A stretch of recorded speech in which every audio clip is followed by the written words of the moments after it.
Hello and welcome. This is our 2021 Dollar Tree DIY Spring Fling hanging door hanger. And the first thing that I'm going to be showing you that I'm doing is I've got one of those Dollar Tree spider web bowls from Halloween, and I looked at it. I'd made this really fabulous mobile out of these things, and I just think they're probably one of the most versatile bowls that you can find because you can do all kinds of good stuff. So I am actually gluing tissue paper onto the bowl, and I've painted it white. It was black, but I painted it white, and you can see there I used one of those candy cane candy holder things as the bottom of my umbrella, you know, like the umbrella handle, and spray painted it as well. And so that'll give you an idea of what I actually did. And on this one I cut the bowl in half because I'm putting it on a flat surface, and I wanted it to be able to sit comfortably on the flat surface. So I'm just using my glue gun and gluing all of this around the top and the edges, and making sure it's all good and covered, because the spider web bowl does have spiders on it, so you got to make sure they're good and covered and that you're all around the bottom edges, which makes it look like an umbrella. I made an awesome looking spider web mobile. I'll try to find a picture for y'all. It's just too cute, and I love these bowls. I thought they were really awesome because you can put them together. You can sit one on top of the other. I made a pumpkin out of one for Thanksgiving. A little bowl, lots of different things. Bowls for candy. So here I'm just going to demonstrate and show you everything. Hi, I am Deanna, by the way, with Ivycreates and Ivycreates.com. So I'm glad you're here today. Please subscribe, hit that notification bell, and like and share and tell all your friends and all that good stuff. We'll just get our little business out the way here. So I hope you enjoy this craft. I really do. I love having like double duty decor or something of the sort for that. And I am cutting just the excess paper off the edges, and you'll be able to see right now it looks like an umbrella. Thank you for joining us today. I'm very glad you're here. If you have any comments, please be sure to leave them below. I enjoy hearing your comments and everything, and I will respond, and I do read them. So please do leave me a comment below, and share this with your friends who might think it's worthy of their time. So now I've got this great little napkin that I absolutely loved. It was little birdhouses and spring flowers and stuff, and I have been trying to figure out a way that I could use this napkin. Well, I found it. First you have to take apart all the layers of the napkin till you're down to just the one layer. And thank you so much for watching Ivycreates. I really do appreciate it. So now what I'm doing is I'm going and gluing with Mod Podge, just Mod Podging it on top of the tissue paper that I'd already glued on there, and I'm gluing the edges around with just some basic glue. It doesn't have to be super fancy or anything like that, because once you go over with the Mod Podge, it tends to seal it pretty well. So I'm using it by sections, 2 napkins on the outer sides and then a napkin in the center to make my little spring looking umbrella.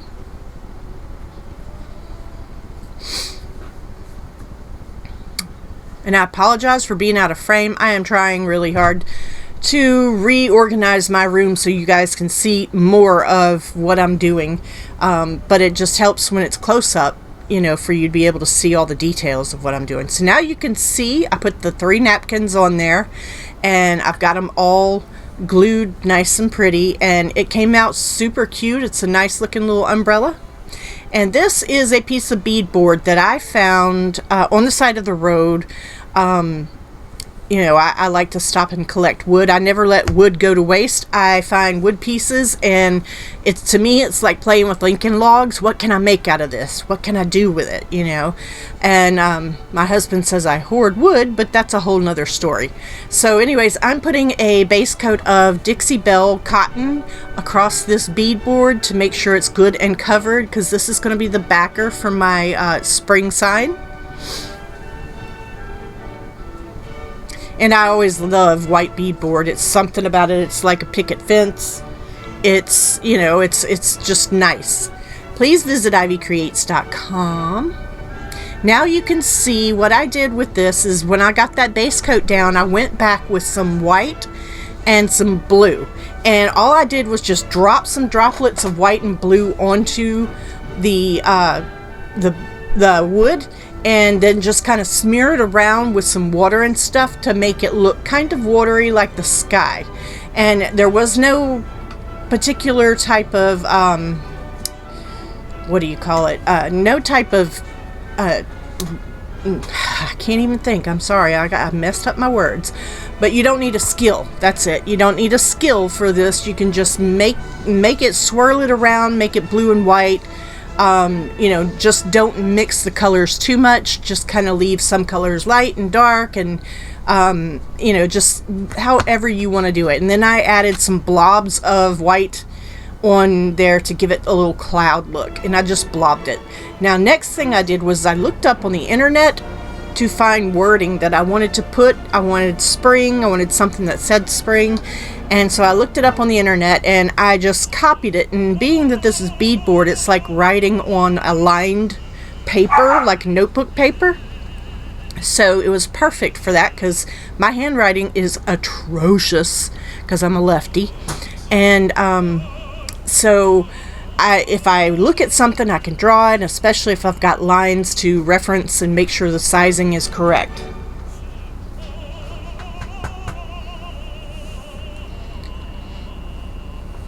So I'm just using a white pastel pencil to kind of bring in my lines to make sure I've got it looking the way I want, because that white pastel pencil is like writing with chalk, and if I do that, then I can just wipe it off if I don't like it. Now this next one was from a different thing, and it says hello, so it's going to be hello spring, and the white wouldn't show up against the white cloud background, so I just wrote over it with gold, with my gold pen.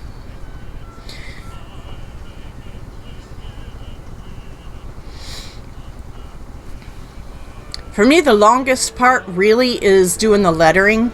You have to be patient with the lettering, and you can do it from all angles. Don't just do it like you were taught to write in school. Turn the board around different directions to make it easier for you to get to whatever lettering and however you want it to look. Now you can see on the stem of my umbrella, which it was the candy cane thing, there was some paper there that was really, it didn't look good. So I put some Dollar Tree bling ribbon around the base of it to make it pretty. So now I'm going over my hello with a pink color to start as my base color for the wording. I used to always get in trouble at school for my handwriting. It's something else. And the bigger the area I have, the bigger I write. And so I still run out of room on everything that I write. And they would always be like, I can't read it, it's so big. I'm like, how can you not read it? It's so big. So now I'm adding what I would consider a low light to the sides. And the thing to do with this is to making your letters look more 3D. And you want to stick to one side and either top or bottom. You can't do both sides. So what I mean by that is if you look at these letters, all of the dark colors are on one side of the letter, they're not on the other, and they're all either on the top or the bottom, but not both for the whole word. And that gives it the 3D effect that makes it stand out from the page. And I'll add a lot more to it, and you'll understand by the time we get finished. Now this spring lettering that I found was actually really, really cute. So it was bright, different colors and big letters, and so I'm putting now yellow on my S and yellow on my G because it's kind of the way the spring lettering looks online. Now, if you absolutely could not do this free-handed like me, you could always print it out and, you know, like put some graphite paper behind it and then right over the top to put the lettering on. Or you could do it the other way where they apply like photographs to wood and stuff, and you could do it that way. But if I look at it and I've got lines because it's beadboard, it makes it easier to be able to do the wording. And you can practice too. You don't have to do it right away. You can practice. So the I in spring is a flower, if you've not guessed. And then we're going to put some orange on our N. Another thing about my handwriting that's really funny is I never write things really the same way twice. So if there was ever a handwriting expert needed to see, you know, if it was my handwriting, they'd probably be confused because I never write anything the same way twice.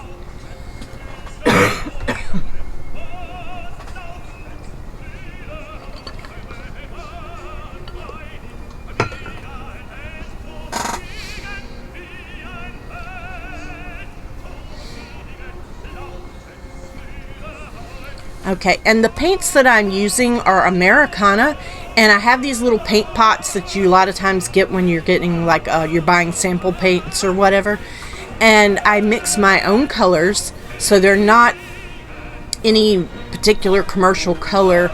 I do mix my own colors. The S is yellow, the P is purple, the R is red, the N is orange, and the G is yellow. So it's not, you know, mix your own colors and get used to it. Play around with it. You can't hurt anything. The worst thing that could happen is you end up with the color of mud.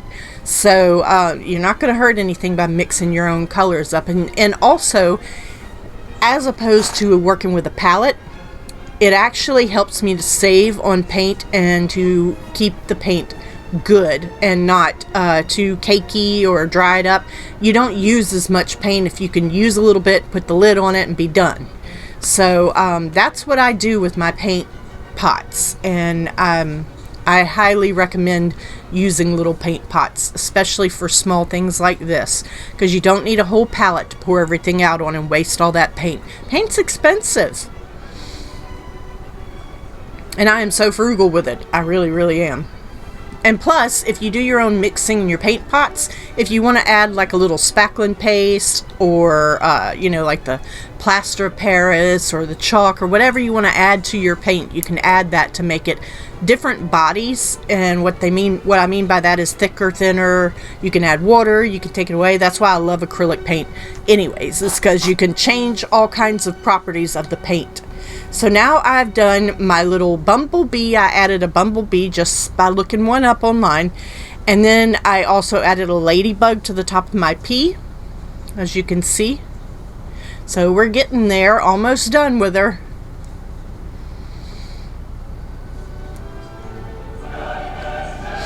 I hope you enjoyed this. I really, really do. Thank you so much for watching. I do appreciate each and every person that tells me hello and watches my videos. So now I'm just going to put a little butterfly, a very simple butterfly in orange, up on the top of my hello. And I'm just outlining him to get an idea of what he's going to look like. Now you could have added all kinds of stuff if you wanted. I thought about putting like silk flowers at the bottom instead of the spring, you know, because April showers bring May flowers. That's what I was thinking when I was making this. So this is a sample of what it was whenever I had, right before I put everything together. And I just glued the bottom and the top and spray painted it. That's all I did. And then glued it to this board. So now I'm going to take my black marker and I'm going to go ahead and line my wording as well, because I still want it to jump off more. It wasn't jumping off the page enough. So if I do the black on the edges, then it'll definitely jump off the page.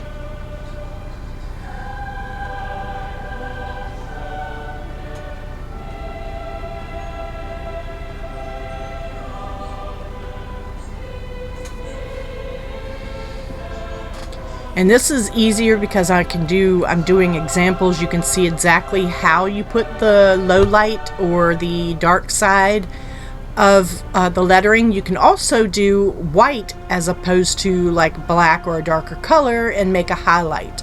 It's just entirely up to you, whatever you want to do. And this also, when you're doing it over and over and lining and different things like that, that can correct a lot of issues that you might have as far as just little tiny issues of, you know, maybe the lettering is not quite spaced right, or maybe it's not as tall as it needs to be. You can always add a little bit when you're doing the lining. So see how it makes the spring look? It's very pretty. I really liked this sign. It was really cute. So now I'm just outlining my butterfly, lining the wings and doing the little antennas and the body of my butterfly. And then I put a few dots in the wings just so, you know, most butterflies have that, especially orange ones. I can't wait for the butterflies to come back. I haven't cut down anything in my garden as of yet, because I'm hoping that there's some butterfly stuff in there, you know. I did raise one of those yellow sulfur butterflies, and it was funny because it stayed on a piece of acacia in my living room, and it was started out as the worm and everything and crystallized into the butterfly, and then it hatched one day, and I'm like, all right, now what do? I got to get it outside before it starts flying, and it's 30 degrees. But he made it, and he was free, and he was happy, so that's the good ending. Now you can see I'm outlining my hello, and the hello is, you can see I'm doing it all on one side, and the difference is just amazing when you do that, how much it stands out as opposed to before.